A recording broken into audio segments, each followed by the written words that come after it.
সরষের তেল দিয়ে ভর্তা না বানাই দিলে খাবো না। সরষের তেল দিয়ে ভর্তা না বানাই দিলে খাবো না।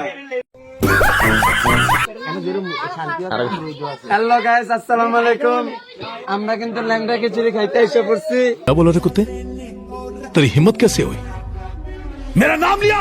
ল্যাংড়া খিচুড়ি খাইতে এসে পড়ছি। পুরো এক ডেক আর ভাল আছে খাবা। পুরো এক ডেক। এই যে আমার বন্ধু বিদেশ থেকে আগত এসেছে। আরে রে হ্যালো গাইস, এই শুয়োরের বাচ্চা 3 দিন ধরে না খেয়ে রয়েছে ল্যাংড়া খিচুড়ি খাওয়ার লাগিয়া। কি আরে বলুন কি ল্যাংড়া খিচুড়ি খাওয়ার লাগিয়া। যে জায়গায় যাই এই জায়গায় কয় ল্যাংড়া খিচুড়ি।